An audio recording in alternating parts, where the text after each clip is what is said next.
You're listening to the Corbett Report.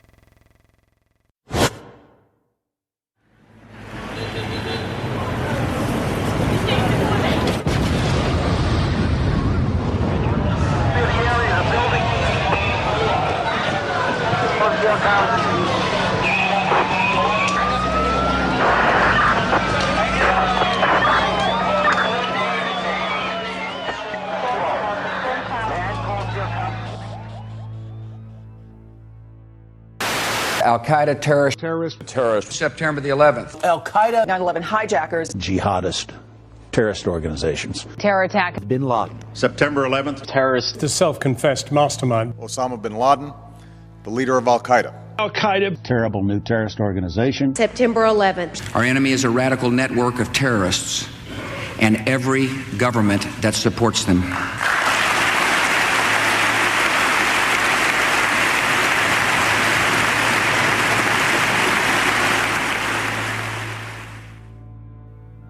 Forget for one moment everything you've been told about September 11th, 2001. Instead, let's ask ourselves one question.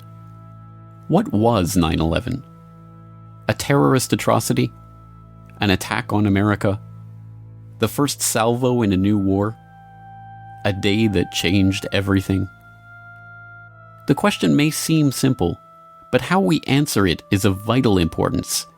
It determines how we proceed with our investigation of that day. And once you strip away the emotional rhetoric and the fear-inducing imagery, we're left with the simple truth. 9/11 was a crime. And as with any crime, there is one overriding imperative that detectives must follow to identify the perpetrators. Follow the money. This is an investigation of the 9/11 money trail.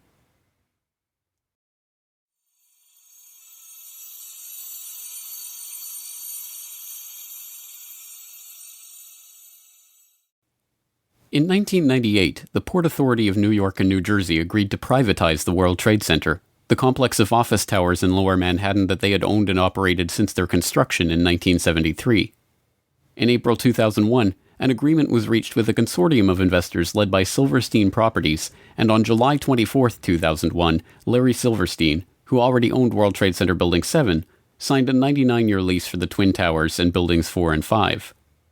The lease was for $3.2 billion and was financed by a bridge loan from GMAC, the commercial mortgage arm of General Motors, as well as $111 million from Lloyd Goldman and Joseph Kerr, individual real estate investors.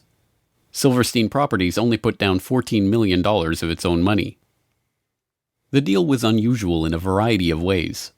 Although the Port Authority carried only $1.5 billion of insurance coverage on the WTC complex, which earlier that year had been valued at $1.2 billion, Silverstein had insisted on doubling that amount, insuring the buildings for $3.55 billion. Silverstein's insurance broker struggled to put that much coverage in place and ultimately had to split it among 25 dealers. The negotiations were so involved that only temporary contracts were in place for the insurance at the time the lease was signed, and by September the contracts were still being finalized. Silverstein's group was also explicitly given the right to rebuild the structures if they were destroyed, and even to expand the amount of retail space on the site if rebuilding did take place. Within hours of the destruction of the Twin Towers on September 11th, Silverstein was on the phone to his lawyers, trying to determine if his insurance policies could construe the attacks as two separate insurable incidents rather than one. Silverstein spent years in the courts attempting to win $7.1 billion from his $3.55 billion insurance policy, and in 2007 walked away with $4.55 billion, the largest single insurance settlement ever.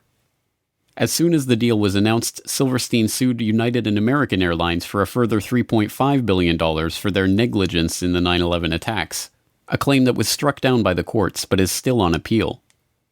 Perhaps even more outrageously, in a secret deal in 2003, the Port Authority agreed to pay back 80% of their initial equity in the lease, but allowed the Silverstein Group to maintain control of the site.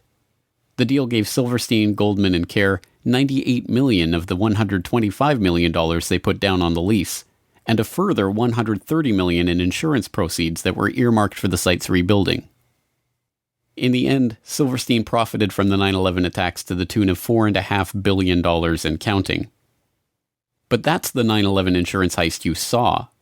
There was a much deeper, more complex, and well-hidden heist that was taking place behind closed doors on September 11th, 2001, deep in the heart of the World Trade Center itself. Marsh & McLennan is a diversified risk, insurance, and professional services firm with over $13 billion in annual revenue and 57,000 employees. In September of 2001, 2,000 of those employees worked in Marsh's offices in the World Trade Center. Marsh occupied floors 93 to 100 of the North Tower, the exact area of the impact and explosion. In the year prior to 9/11, Marsh had contracted with Silverstream Software to create an electronic connection between Marsh and its clients for the purpose of creating paperless transactions. Silverstream had already built internet-based transactional and trading platforms for Merrill Lynch, Deutsche Bank, Bankers Trust, Alex Brown, Morgan Stanley, and other financial services firms that were later involved in 9/11, but this new project was unlike anything that had been attempted before. Richard Andrew Grove, the salesperson who handled the Marsh & McLennan project for Silverstream, explains. In 2000, Silverstream was contracted by Marsh to provide a technological solution beyond what we had done for any of the above-named companies, insofar as it would be used to electronically connect Marsh to its major business partners via internet portals for the purpose of creating paperless transactions and expediting revenue and renewal cycles, and built from the ground up at the client's site. Silverstream provided a specific type of connectivity that was used to link AIG and Marsh & McLennan, the first two commercial companies on the planet to employ this specific type of transaction, and in fact, Marsh was presented with something called the Accord Award, ACORD, in the summer of 2001, for being the first commercial corporation to do so. And what you should take away from that is this. It means that no other companies were doing this type of transaction, so the question in your mind should be, what then were Marsh and AIG doing, and why did they need to leverage technologies that no other commercial entity on the face of the earth needed to conduct business? The contract, Silverstream then stationed approximately 30 to 40 developers at Marsh, and this team was led by 2 to 3 managers with whom I liaised to ensure delivery of the solution that was promised.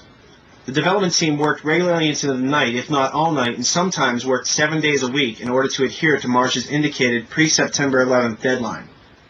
Now, while I was... But it was not long before severe irregularities in the billing of the account for this project led Richard Grove into the heart of a deeper mystery about the software and about the work that he was engaged in. Fiscal anomalies with respect to the Marsh.com project when I was in a meeting on the 98th floor in October of 2000 with a gentleman named Gary Lasko. Gary was Marsh's North American Chief Information Officer, and that particular afternoon a colleague and I helped him identify about $10 million in suspicious purchase orders, after I had recognized that certain vendors were deceiving Marsh, and specifically appeared to be selling Marsh large quantities of hardware that were not necessary, as this was later confirmed by Gary. In the spring of 2000, I brought my concerns up to executives inside of Silverstream, and I was urged to keep quiet and mind my own business. I went to an executive inside of Marsh, and he advised me to do likewise.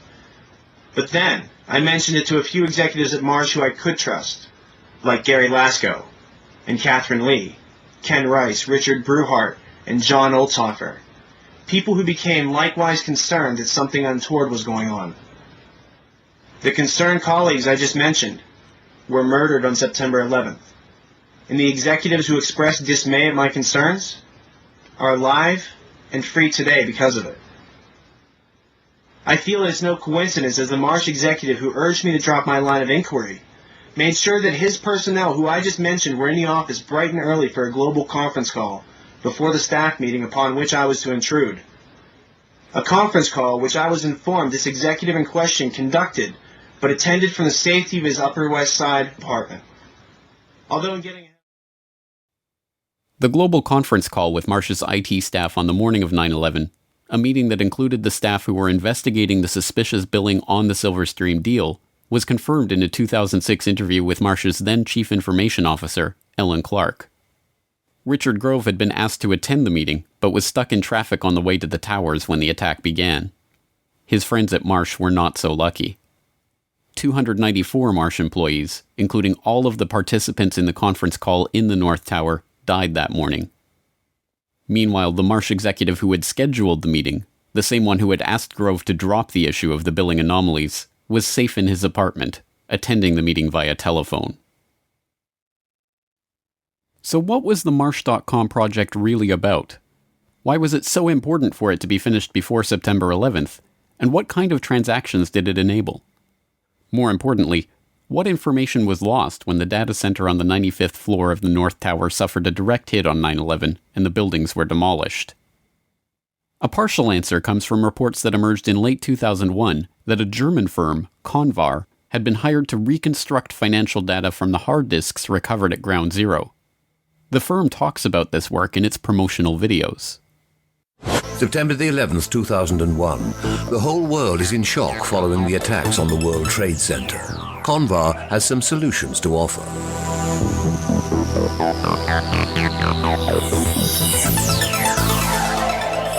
Data stored on countless hard drives retrieved from the collapsed towers was believed to have been lost, but Convar specialists can render irreplaceable information readable again at Europe's only high-security data recovery center. Burnt, crushed, or dirty storage media are ready to relinquish their secrets by the time we finish with them. More details about the work comes from an IDG news service story posted to CNN.com in December 2001. Under the headline, "Computer disk drives from WTC could yield clues," the article notes, "An unexplained surge in transactions was recorded prior to the attacks, leading to speculation that someone might have profited from previous knowledge of the terrorist plot by moving sums of money. But because the facilities of many financial companies processing the transactions were housed in New York's World Trade Center, destroyed in the blasts, it has, until now, been impossible to verify that suspicion." A Reuters article from the same time, later posted to Convar's website, offers revealing glimpses into the investigation's early results.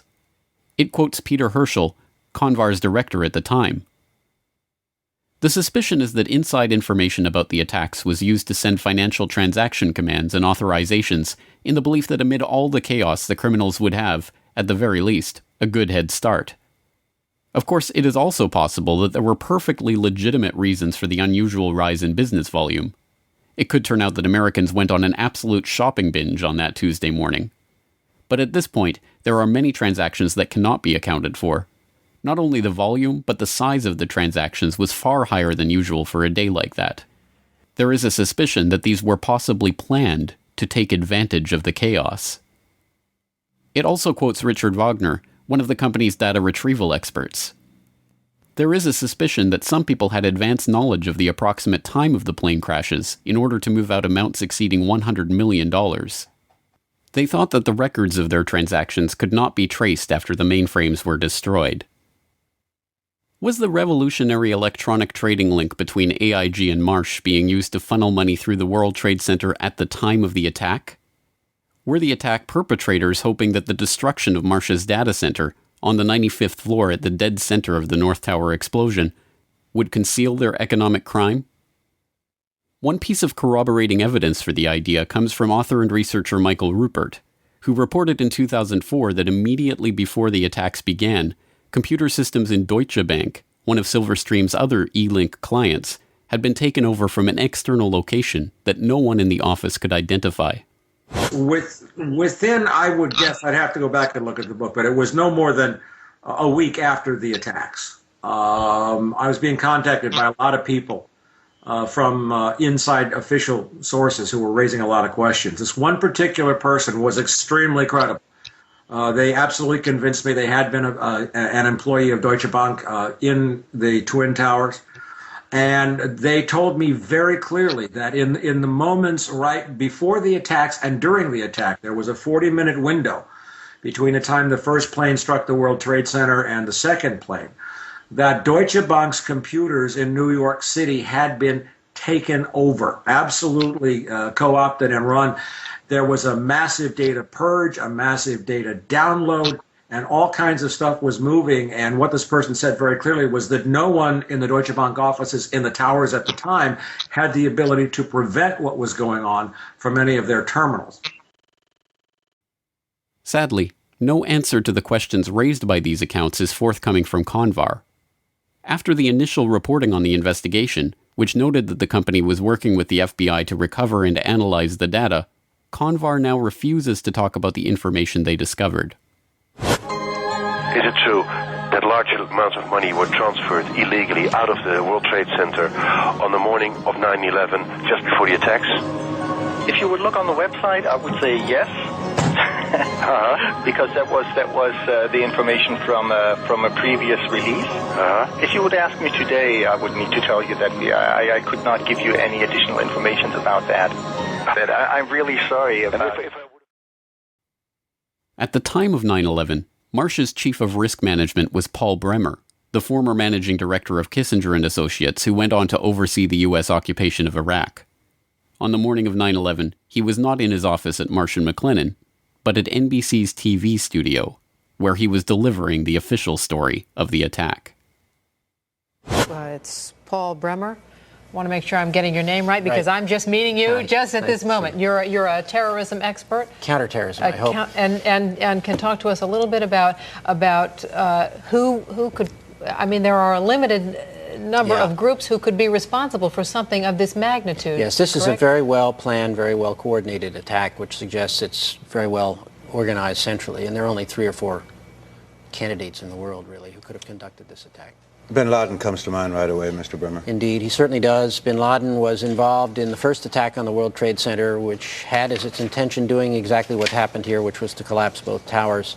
He certainly has to be a prime suspect, but there are others in the Middle East, and there are at least 2 states, Iran and Iraq, which should at least remain on the list of potential suspects. What kind of...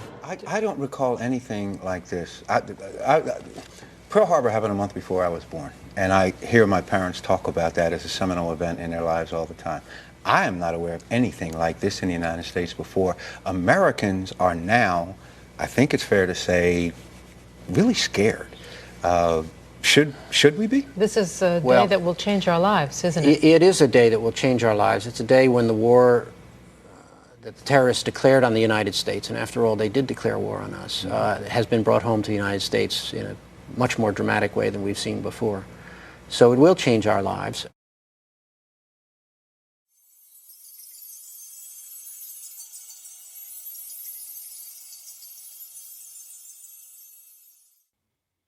On September 12, 2001, before the dust had even settled on Ground Zero, the Securities and Exchange Commission opened an investigation into a chilling proposition: that an unknown group of traders with advanced knowledge of the 9/11 plot had made millions betting against the companies involved in the attacks.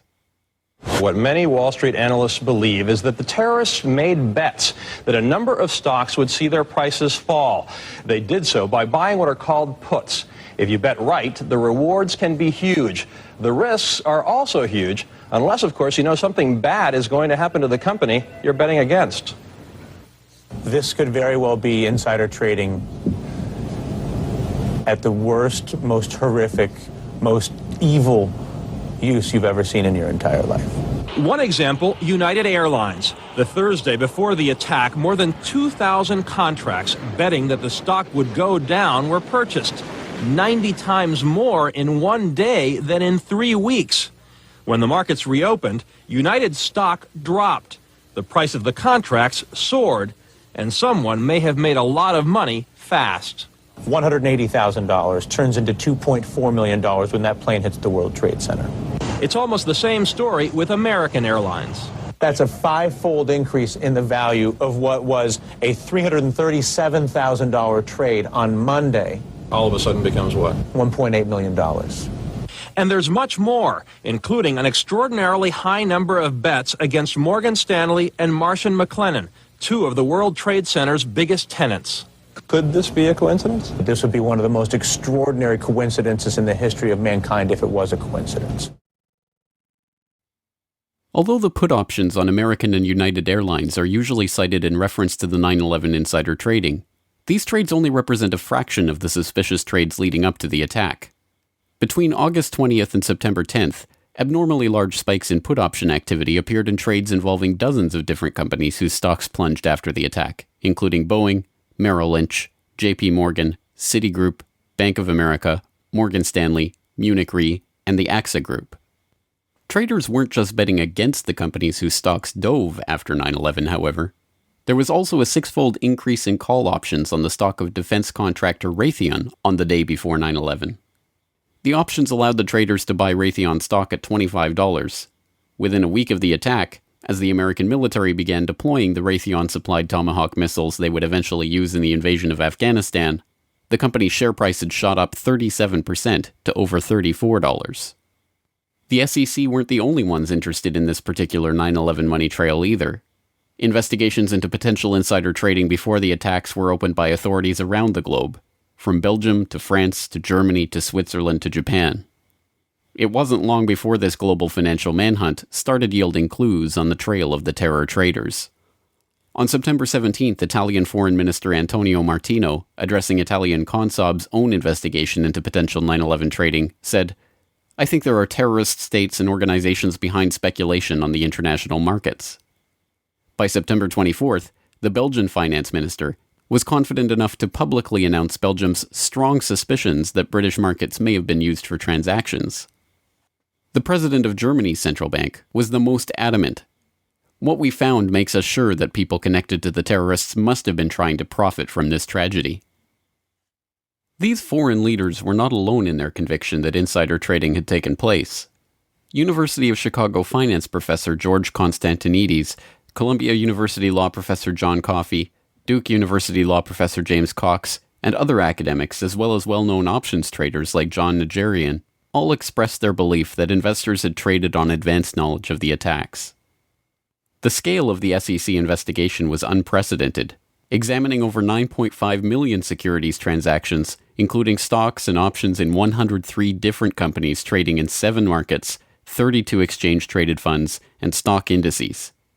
The probe drew on the assistance of the legal and compliance staff of the 20 largest trading firms and the regulatory authorities in 10 foreign governments. The Commission coordinated its investigation with the FBI, the Department of Justice, and the Department of the Treasury. The results of this investigation? We have not developed any evidence suggesting that those who had advanced knowledge of the September 11th attacks traded on the basis of that information. Although this sounds like the investigation did not find evidence of insider trading, a second look reveals the trick. They are not saying that there was no insider trading, only that there is no evidence that those who had advanced knowledge of the September 11th attacks participated in such trading. But this begs the question, who had that advanced knowledge, and how did the SEC determine this? The 9/11 Commission report begs the question even more blatantly in their treatment of the anomalous put option activity on United Airlines stock on September 6th. 95% of the puts were placed by a single US-based institutional investor with no conceivable ties to Al-Qaeda. Again, it is taken as a foregone conclusion that a lack of ties to Al-Qaeda means there could not have been advanced knowledge of the attack, even if the evidence shows that insider trading took place. To be sure, insider trading almost certainly did take place in the weeks before 9/11. Although some have used the Commission report to conclude that the story was debunked, the intervening years have seen the release of not one, not two, but 3 separate scientific papers concluding with high probability that the anomalous trading was the result of advanced knowledge. In Unusual Option Market Activity in the Terrorist Attacks of September 11, 2001, University of Chicago professor Alan Podeshman concluded, "Examination of the option trading leading up to September 11th reveals that there was an unusually high level of put buying. This finding is consistent with informed investors having traded options in advance of the attacks." In Detecting Abnormal Trading Activities in Option Markets, researchers at the University of Zurich used econometric methods to confirm unusual put option activity on the stocks of key airlines, banks, and reinsurers in the weeks prior to 9/11.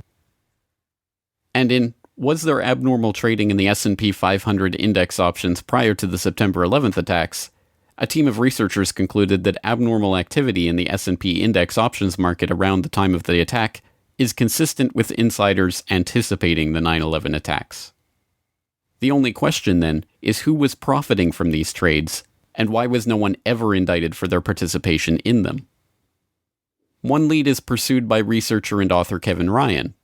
In Evidence for Informed Trading on the Attacks of September 11th, he examines an FBI briefing document from 2003 that was declassified in 2009. It describes the results of FBI investigations into 2 of the pre-9/11 trades that the Bureau had identified as suspicious, including the purchase of 56,000 shares of Stratesec in the days prior to 9/11. Stratesec provided security systems to airports, including, ironically, Dulles Airport, as well as the World Trade Center and United Airlines, and saw its share price almost double when the markets reopened on September 17, 2001. The trades traced back to a couple whose names are redacted from the memo, but are easily identifiable from the unredacted information. Mr. and Mrs. Wirt D. Walker III, a distant relative of the Bush family and business partner of Marvin Bush, the president's brother. The document notes that the pair were never even interviewed as part of the investigation because it had revealed no ties to terrorism or other negative information. In addition to begging the question, this characterization is provably false, as Ryan noted in a conversation with financial journalist Lars Schall. Wirt Dexter Walker at Strategic hired several people from a company called the Carlyle Group. And the Carlyle Group had bin Laden family members as investors. Also, Wirt Walker's fellow director, James Abrahamson, was a close business associate of a man named Mansour Ijaz, a Pakistani businessman. And Mansour Ijaz claimed to be able to contact Osama bin Laden on multiple occasions. So there does seem to be some circumstantial evidence indicating that these people were connected to Al-Qaeda, at least to the point where we should investigate. And isn't it true that also some members of the bin Laden family were actually in Washington at a gathering of the Carlyle Group on 9/11? That's true. The Carlyle Group had a meeting at the Ritz-Carlton Hotel in Washington on September 11th, and present there were former President George H.W. Bush, James Baker, and the brother of Osama bin Laden. I believe his name was Salem. I can't recall his exact name.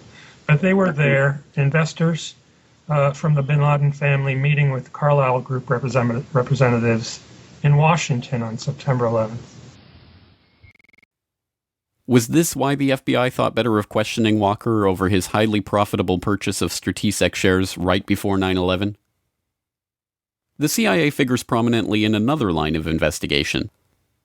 One suspicious United Airlines put option purchase that was investigated by the FBI involved a 2,500 contract order for puts in the days before 9/11. Instead of processing the purchase through United Airlines Home Exchange, the Chicago Board of Options Exchange, the order was split into 500 contract chunks and run through 5 different options exchanges simultaneously. The unusual order was brokered by Deutsche Bank Alex Brown, a firm that until 1998 was chaired by A.B. Buzzy Krongard, a former consultant to CIA Director James Woolsey, who at the time of 9/11 was himself the executive director of the CIA.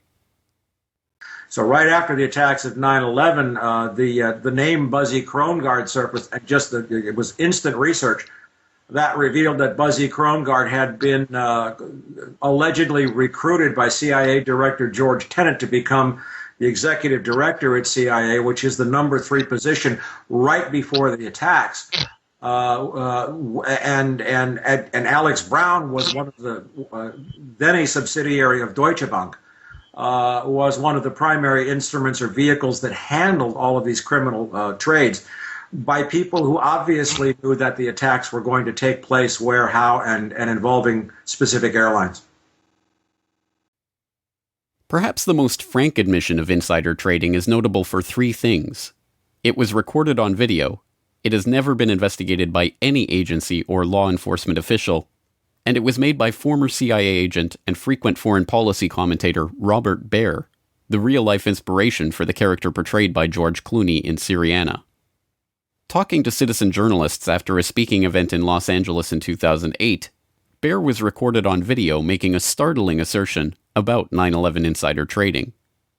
And then the last thing, I believe it was his National Reconnaissance Office was running a drill. A plane crashed into their building, and you know they're staffed by DOD and CIA. I know the guy that went into his broker in San Diego and said, "Cash me out. It's going down tomorrow." Really? Yeah. That tells us something. Wow. What? That tells us something. Well, his brother worked in the White House. This truly remarkable statement bears further scrutiny. If Baer is to be believed, a former CIA agent has first-hand knowledge that a White House insider had foreknowledge of the attacks, And to this day, not only has Baer never revealed the identity of this person, but no one has questioned him about his statement or even attempted to pursue this lead. So how is it possible that the SEC overlooked, ignored, or simply chose not to pursue such leads in their investigation? The only possible answer, of course, is that the investigation was deliberately steered away from such persons of interest and any connections that would lead back to foreknowledge by government agencies, federal agents, or their associates in the business world. Unfortunately, we will likely never see documentary evidence of that from the Commission itself. One researcher requesting access under the Freedom of Information Act to the documentary evidence that the 9/11 Commission used to conclude that there had been no insider trading, received a response that stated that the potentially responsive records have been destroyed. Instead, we are left with sources that refuse to be identified, saying that CBOE records of pre-9/11 options trading have been destroyed, and second-hand accounts of traders who had heard talk of an event in advance of 9/11. In a roundabout way, perhaps the 9/11 Commission reveals more than it lets on when it tries to dismiss key insider trades with the pithy observation that the traders had no conceivable ties to Al-Qaeda. If those with foreknowledge of the attacks weren't connected to Al-Qaeda, what does that say about the identity of the real 9/11 perpetrators? ABC News has now learned that the Chicago Board of Options Exchange launched their investigation into the unusual trading last week. That may have given them enough time to stop anyone from profiting from death here in the U.S. It may also give investigators, Peter, a hot trail that might lead them to the terrorists. Thanks very much. As a reminder of the complications here, though, the Secretary of the Treasury said today of this investigation, you've got to go through 10 veils before you get to the real source. Yep. Thanks, Antonio.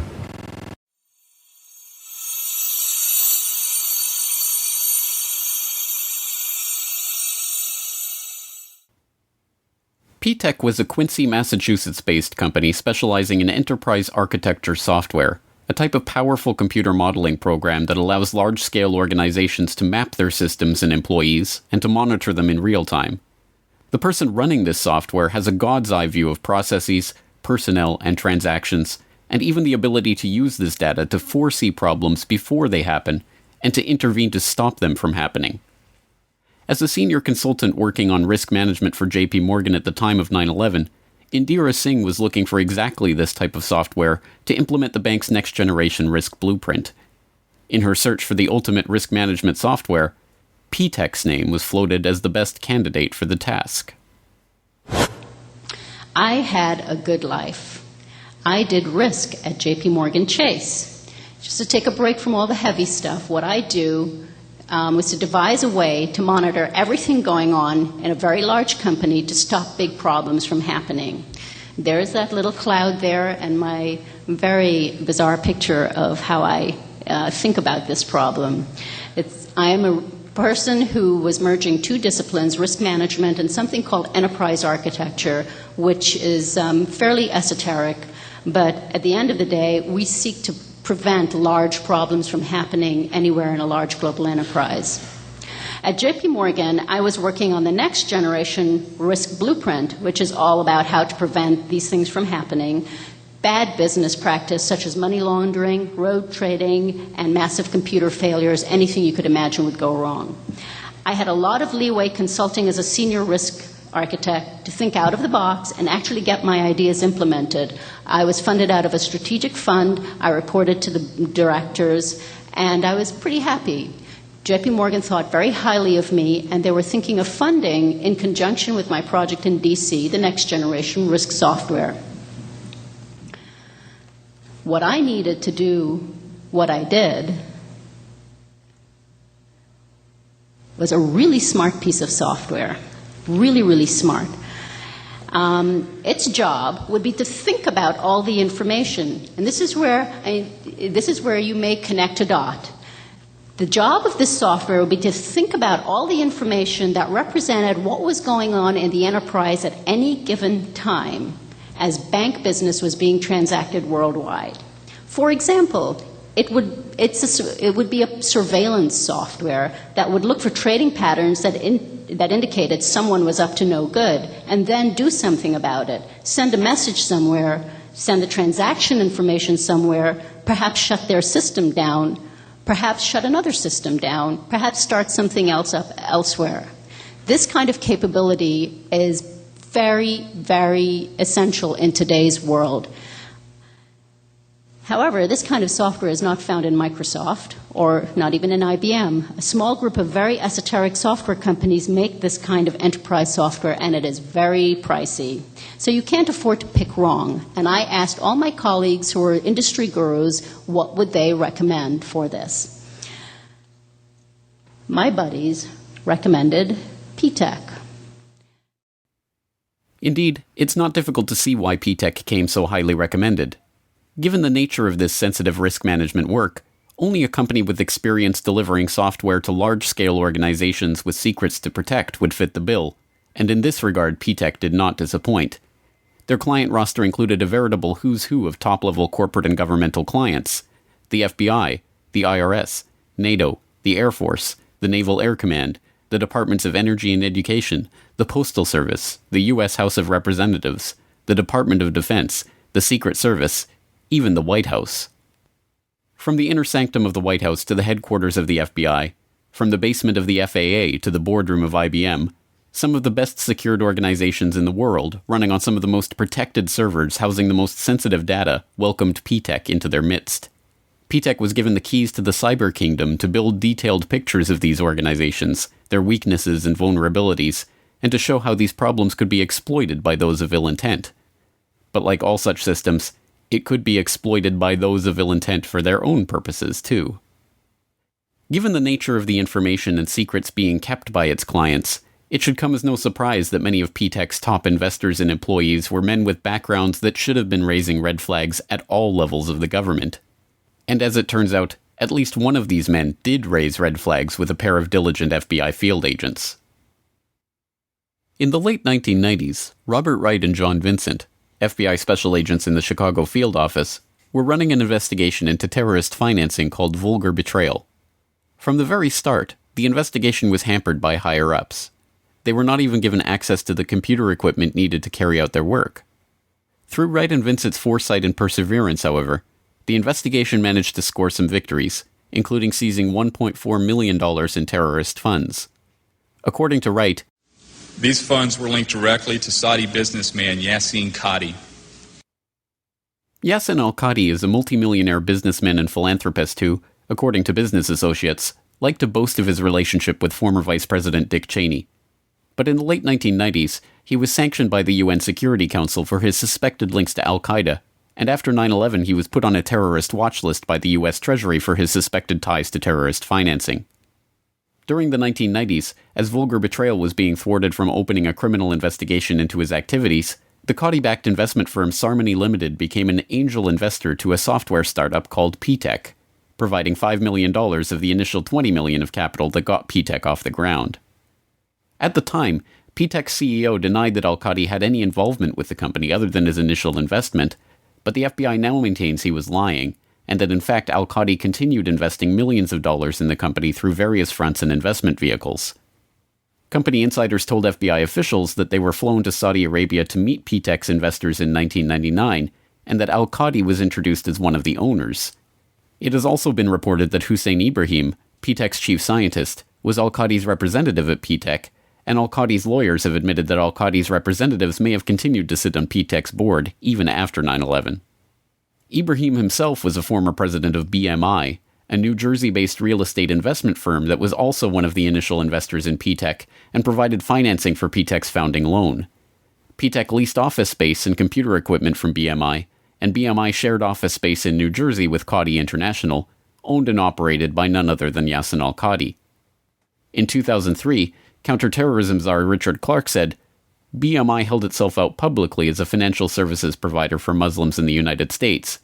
Its investor list suggests the possibility this facade was just a cover to conceal terrorist support.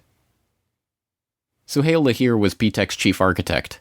When he wasn't writing the software that would provide PTEC with detailed operational blueprints of the most sensitive agencies in the US government, he was writing articles in praise of Islamic holy war. He was also fond of quoting Abdullah Azzam, Osama bin Laden's mentor and the head of Maktab al-Khidmat, which was the precursor to al-Qaeda. That such an unlikely cast of characters were given access to some of the most sensitive agencies in the US federal government is startling enough. That they were operating software that allowed them to map, analyze, and access every process and operation within these agencies for the purpose of finding systemic weak points is equally startling. Most disturbing of all, though, is the connection between P-TECH and the very agencies that so remarkably failed in their duty to protect the American public on September 11th, 2001. Could you describe the relationship of P-TECH with the FAA? Now, P-TECH worked with the FAA for several years, didn't they? They worked the FAA. It was a joint project between P-TECH and MITRE, and they were looking at, it's interesting, they were looking at basically holes in the FAA's interoperability with responding with other agencies, law enforcement, in the case of an emergency such as a hijacking. So they were looking for the escalation process, what people would do, how they would respond in case of an emergency, and find the holes and make recommendations to fix it. Now, if anyone was in a position to understand where the holes were, P-TECH was, and that's exactly the point. And if anybody was in a position to write software to take advantage of those holes, it would have been P-TECH. Now, was there a reference to P-TECH having operated in the basement out of the FAA? Yes. Now, typically, because the scope of such projects are so overarching and wide-ranging, when you are doing an enterprise architecture project, you pretty much have access to how anything in the organization is being done, where it's being done, on what systems, what the information is, and you pretty much have carte blanche. If it's a major project that spans several years, the team that comes in has literally access to almost anything that they want because you're operating on a blueprint level, on a massive scale. So, yes, they were everywhere, and I was told that they were in places that required clearances. I was told that they had log-on access to FAA flight control computers. I was told that they had passwords to many computers that you may not on the surface think has anything to do with finding out holes in the system. But let's say you've said, okay, you isolated a part of a process of notification process that was mediated by a computer and you wanted to investigate it further, then you would typically get log-on access to that computer. And from that, back upstream or downstream. So who knows? You know, from my own experience, I could have access to almost anything I wanted to in JP Morgan Chase. And didn't, for the reason if anything went wrong, I didn't want to have the access. But if you were up to no good as an enterprise architect with such a mandate, you typically could have anything you wanted. So who was really behind P-TECH? Did Ziadi, Ibrahim, and the others somehow evade the due diligence of all of the government agencies and multinational corporations that P-TECH contracted with? Did P-TECH just happen to end up working on the interoperability of the FAA and the Pentagon systems on the morning of 9/11? Did al-Qadi's friend Dick Cheney really know nothing of Qadi's connections or activities? Was this all some devious al-Qaeda plot to infiltrate key systems and agencies of the US government? Not according to the people who were really investigating the company. So what did the 9/11 Commission have to say about P-TECH? Absolutely nothing. The co-chair of the commission, Thomas Kane, had been involved in a $24 million real estate transaction with BMI, one of the P-TECH investors, but no mention was made of that at the time, and the commission never looked into P-TECH or its activities on 9/11. Meanwhile, Cheney's friend al-Qadi has since been removed from the Swiss, European, UN Security Council, and US Treasury terrorist sanctions lists. And Robert Wright? After Vulgar Betrayal was shut down, the FBI did eventually raid P-TECH's offices in December of 2002, but not before the company was given 2 weeks advance warning of the raid. The very next day, then Homeland Security Chief Tom Ridge declared that P-TECH in no way jeopardizes the security of the country. Osama Ziadi is still wanted by the FBI for lying about al-Qadi's involvement with the company, but the case is now cold. To the families and victims,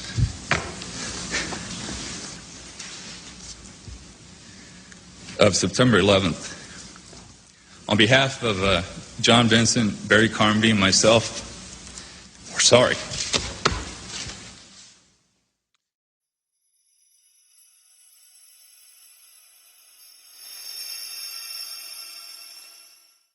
The topic today is an adversary that poses a threat, serious threat to the security of the United States of America. This adversary is one of the world's last bastions of central planning. It governs by dictating 5-year plans. From a single capital, it attempts to impose its command across time zones, continents, oceans, and beyond. With brutal consistency, it stifles free thought and crushes new ideas. It disrupts the defense of the United States and places the lives of men and women in uniform at risk. On September 10th, 2001, Defense Secretary Donald Rumsfeld declared a new war.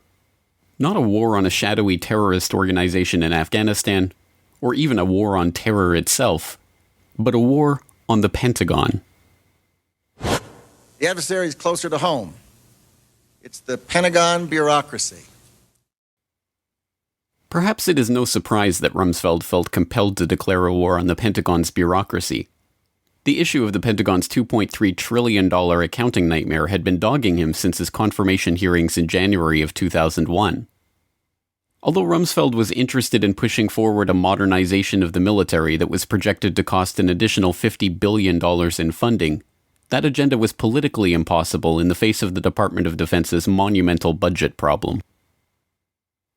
How can we seriously consider a $50 billion increase in the defense budget when DOD's own auditors say the department cannot account for $2.3 trillion in transactions in 1 year alone? Now, my question to you is, Mr. Secretary, what do you plan to do about this? Decline the nomination.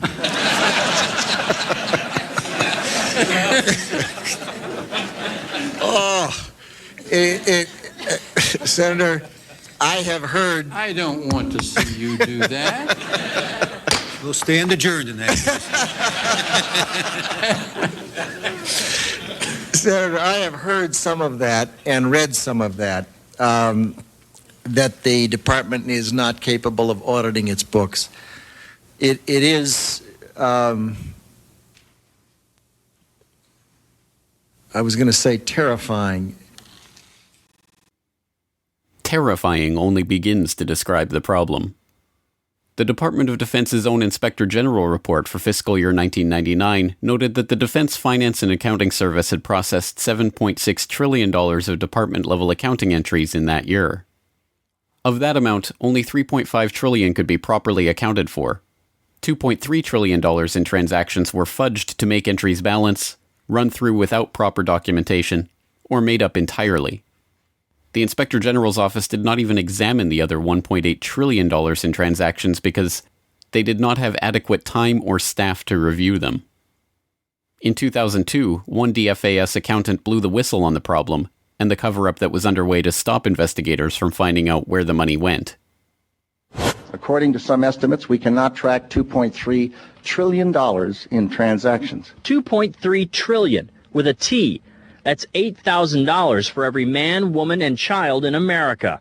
To understand how the Pentagon can lose track of trillions, consider the case of one military accountant who tried to find out what happened to a mere $300 million. We know it's gone, but we don't know what they spent it on. Jim Minery, a former Marine turned whistleblower, is risking his job by speaking out for the first time about the millions he noticed were missing from one defense agency's balance sheets. Minery tried to follow the money trail, even crisscrossing the country looking for records. The director looked at me and he says, "Why do you care about this stuff?" It took me aback, you know. My supervisor asked me why I care about doing a good job. So. He was reassigned and says officials then covered up the problem by just writing it off. As controller of the Pentagon from 2001 to 2004, Dov Zakheim was the man tasked with solving this problem. There are all kinds of long-standing rules and regulations about what you can do and what you can't do. I know Dr. Zakheim's been trying to hire CPAs because the financial systems of the department are so snarled up that we can't account for some $2.6 trillion in transactions that exist, if that's believable. And yet we're told that we can't hire CPAs to help untangle it in many respects. Mr. Secretary, the first time and the last time that Dov Zakheim and I broke bread together, he told me he'd have a handle on that 2.6 trillion by now, but we'll discuss that a little. You've got a handle, it's just a little hot. From 1987 to 2001, Zakheim headed SPC International, a subsidiary of System Planning Corporation, a defense contractor providing air warfare, cybersecurity, and advanced military electronics to the Department of Defense and DARPA. SPC's Radar Physics Laboratory developed a remote control system for airborne vehicles that they were marketing to the Pentagon prior to 9/11. Zakheim was also a participant in drafting Rebuilding America's Defenses, a document that called for a sweeping transformation of the U.S. military, including the implementation of the $50 billion missile defense program and increased use of specialized military technologies. The paper even noted how advanced forms of biological warfare that can target specific genotypes may transform biological warfare from the realm of terror to a politically useful tool. Rebuilding America's Defenses was a white paper produced by the Project for the New American Century, a group founded in 1997 with the goal of projecting American global dominance into the 21st century. Joining Zakheim in the group were a host of other neocons who ended up populating the Bush administration, including Dick Cheney, Paul Wolfowitz, Richard Pearl, Jeb Bush, and Donald Rumsfeld. In their September 2000 document, the group lamented that their plan for transforming the military was not likely unless a defining event took place, one that would galvanize public opinion. The process of transformation, even if it brings revolutionary change, is likely to be a long one, absent some catastrophic and catalyzing event, like a new Pearl Harbor. We know that the thing that tends to register on people is fear, and we know that tends to happen after there's a Pearl Harbor, tends to happen after there's a crisis. And that's too late for us. We've got to be smarter than that. We've got to be wiser than that. We have to be more forward-looking. There's a wonderful book on Pearl Harbor by Roberta Wohlstetter and a foreword by Dr. Schelling that talks about this problem of seeing things happen and not integrating them in your mind and saying, yes, we need to be doing something about that now. That I reread periodically because it's so important. And on 9/11/2001, America received its new Pearl Harbor. The attack on the Pentagon struck Wedge 1 on the west side of the building. An office of the U.S. Army called Resource Services Washington had just moved back into Wedge 1 after renovations had taken place there. The office was staffed with 45 accountants, bookkeepers, and budget analysts. 34 of them were killed in the attack. A 2002 follow-up report from the DoD Inspector General on the missing trillions noted that a further $1.1 trillion in made-up accounting entries were processed by the Pentagon in fiscal year 2000, but they did not even attempt to quantify the missing funds for 2001. The Secretary of the Army, Thomas White, later explained they were unable to produce a financial report for 2001 at all, due to the loss of financial management personnel sustained during the September 11th terrorist attack. Before becoming Secretary of the Army, Thomas White was a senior executive at Enron. Enron was one of the largest energy companies in the world, posting a $111 billion profit in 2000, before being exposed as an elaborate corporate accounting fraud in 2001. The SEC, which investigated the Enron scandal, occupied the 11th to 13th floors in World Trade Center Building 7, and their offices were destroyed on 9/11, destroying 3,000 to 4,000 documents on active investigations in the process. Perhaps unsurprisingly, Rumsfeld's war on the Pentagon's bureaucracy did not yield the results he promised. By 2013, the unaccountable money in the Pentagon's coffers had reached $8.5 trillion. The latest scandal to hit Washington comes from a report revealing the Pentagon misplaced $8.5 trillion. Military leaders have also been found ordering subordinates to doctor books to hide the missing money.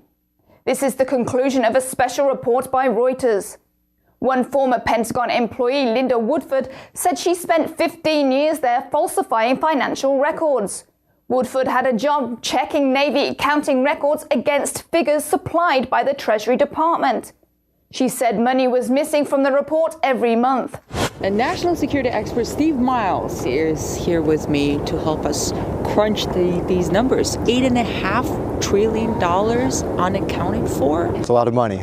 This is the kind of thing that you would think would bring Capitol Hill to a screeching halt. There'd be hearings kind of almost daily. You'd have various committees looking into it. None of that. It just leads to massive waste, and there can be all sorts of fraud that you don't know about. Just one example, when the Inspector General looked at Iraq, which was, a lot of money, but in the grand scheme, just a portion of the money the U.S. spends. What they found was about $50 billion of the money the U.S. spent there was wasted. And about $6 billion was completely lost. They had no idea where it went. It was completely unaccounted for. But put that in perspective, that's about this amount of money that other countries would spend on their defense in a year total. And that's just the loose pocket change that we lost in the couch. One thing I found very interesting in this report is that the Pentagon apparently uses a standard operating procedure to enter false numbers or so-called plugs to cover lost or missing information in their accounting in order to submit a balanced budget to the Treasury. So they can write in everything. That's probably the most shocking part of this, is that they get to the end of the day and they say, oh, there's money missing. What do we do? Well, we'll just put a number in there that says it's there and we'll sort it out later. I mean, again, this is the type of operating practice that if you did it in your own business, if you tried to do it with your own taxes for the government, they'd haul you off to jail.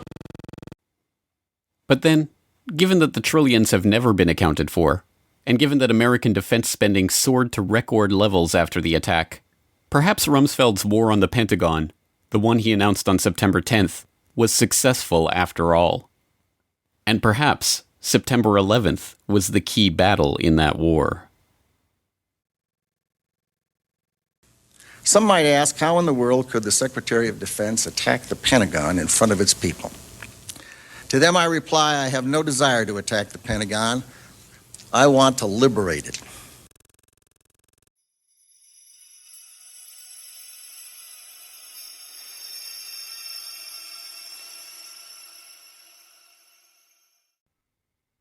Insurance scams and insider trading, electronic fraud and vulgar betrayal, missing money and evidence destroyed.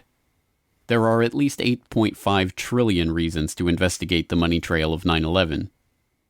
Curious, then, that the U.S. government's final word on the attacks, the 9/11 Commission report, concluded that the money trail was not worthy of investigation at all. In Chapter 5 of the report, the Commission noted, "To date, the U.S. government has not been able to determine the origin of the money used for the 9/11 attacks. Ultimately, the question is of little practical significance." 9/11 was a crime, and as every detective knows, the first rule of criminal investigation is to follow the money. So why did the 9/11 Commission specifically reject this rule? The answers to 9/11 are not going to come from the suspects of the crime. Instead, it's up to investigators to continue to unearth the true evidence on the 9/11 money trail. Follow the money.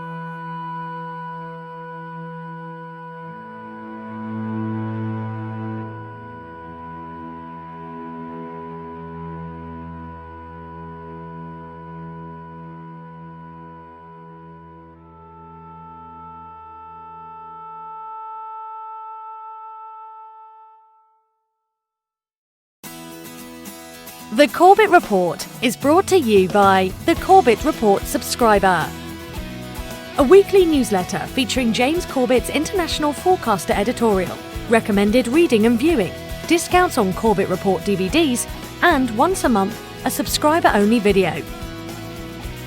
Sign up today to start receiving your copy at corbettreport.com/support.